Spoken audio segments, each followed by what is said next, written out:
With Martin's new reintroduction of a revamped standard series, they are taking us both into the future and also closer to the golden era with all the specs that they've changed. Very excited about it, so stick around.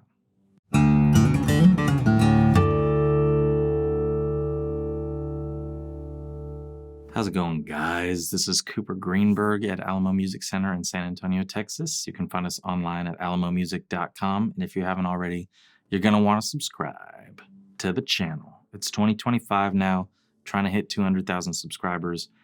I never thought I'd be the one to say that, but here I am, and I want the subscriptions. So, if you're watching this video the day it came out, or it is coming out, or the day that it is out, it is January 13th. And we got 3 birthdays today. We got my granny's birthday, we got my dog's birthday, and we got the rebirth of Martin's Standard Series, new for 2025. So it's a huge day for me. And I'm very excited to explain this rebirth of the refreshed Standard Series with the new 2025 D-28. The last time Martin did sort of an entire revamp of the Standard Series was 2018. That's why if you've bought a Martin from us, or you see them online, you'll see it says D-28 on there, but there was always like a little Y18 because that was a 2018 and onward spec. Now you're going to start seeing 25s because we're in 2025 and the Standard Series got a little bit of a makeover. Now, I said at the very beginning, they're taking us into the future, also closer to the golden era. I'm saying they're taking us to the future because I think truly the future of Martin guitars is continuing to do this, continuing to make the stuff that they've always made, make little tweaks to bring it to the era that everybody really wants from these guitars, and continue to make them better and better. So if you like classic Martins, I think there's a good future in store for all of us. We got these guitars about a month and a half ago. I've gotten some time to play with them. I have 2 others that I'm going to save for another video.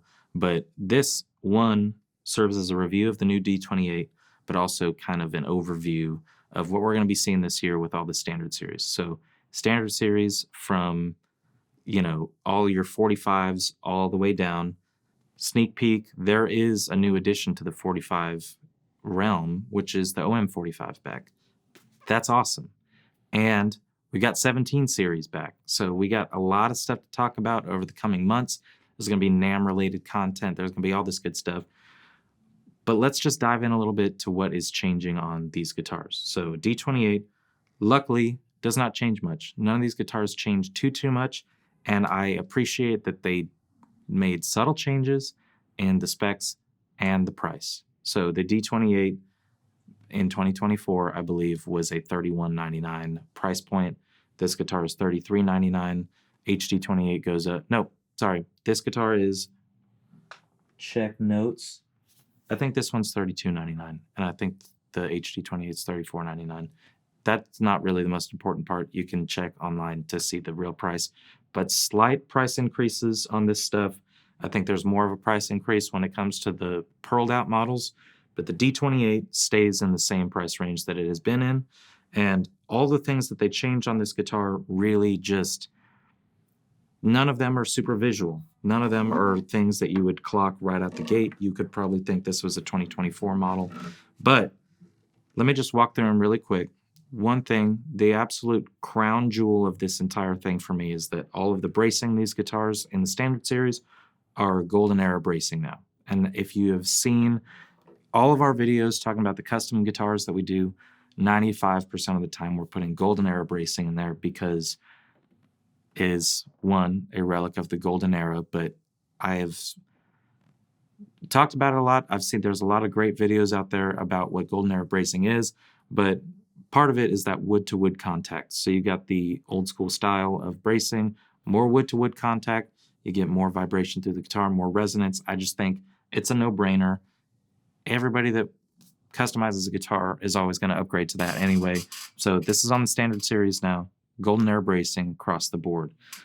Speaking of board, the fingerboards on these guitars are slightly thinner, and they have been beveled or rolled on the edges, so very, very comfortable.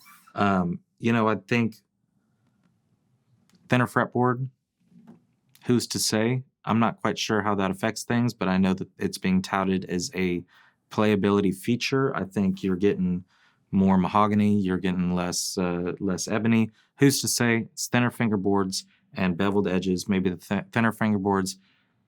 This is my guess. Maybe in the Golden Era there were thinner fingerboards. I apologize for not knowing. We can do a 2-hour follow-up podcast on that. The nut angle transition, that's a new thing. So you get that angled nut. And if it doesn't have an angled nut, I'm not even going to even look at it. All right, so that's right out the gate, no-brainer. The volutes on these guitars are the long diamond transition. This guitar, of course, has open-geared Grover tuners. And to my understanding, I think the only other thing that they've changed here is what they're referring to as a sleeker heel design and heel cap, vintage inspired. I got one more thing. The bridges on these guitars are golden era modern belly bridges, so that contour and the shape of these bridges has been recreated to better, model what was going on in the golden era. And depending on the model, you would see white or black bridge pins. The white ones are bone bridge pins, and the black ones are ebony bridge pins. So, a lot of good stuff going on in this guitar. I have one interesting, outstanding question, because I'm filming this right before these guitars drop, a little bit beforehand. I will have an answer by the time that it is released. So, if you are interested, you can find the answer in the description below, because everybody at Martin is off on vacation right now because it's right in between Christmas and New Year's. On the spec sheet for this guitar, it is listed as Golden Era scalloped bracing. And if you're familiar with the D-28, that was a big difference between the D-28 and the HD-28 was scalloped bracing versus non-scalloped in the D-28. So HD had scalloped, this had non-scalloped. The spec sheet on this guitar says scalloped Golden Era bracing. That could easily be a typo, but it'd be a very interesting change because that is one of the only things that, besides the herringbone, that draws more people to HD-28s. So I'm going to find out from the source if that's true, that they've put scallop bracing back into the D-28 because it was scalloped before. We will see. I think that the bracing and the more vintage, correct, and very comfortable features, it's not like there's going to be much of a choice because all of the new standard series are going to be coming out with these features, but I would say every single one of those, it's a plus. All of those are good things. And so good on Martin. They have kept these guitars, the reason why people like them, it's all the same. And it's just little changes to bring it back to the vintage kind of era while still putting out a totally perfectly built product. I think it's a home run. So take a listen. This is the new D-28 for 2025. Little sound sample. Check it out.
There you have it. A little bit of a sound sample of the new D-28 for 2025, celebrating my granny's birthday and my dog's birthday and the rebirth of the standard series. So it's no secret, I love Martin guitars. I play Martin guitars, and I am just always excited for what they're doing.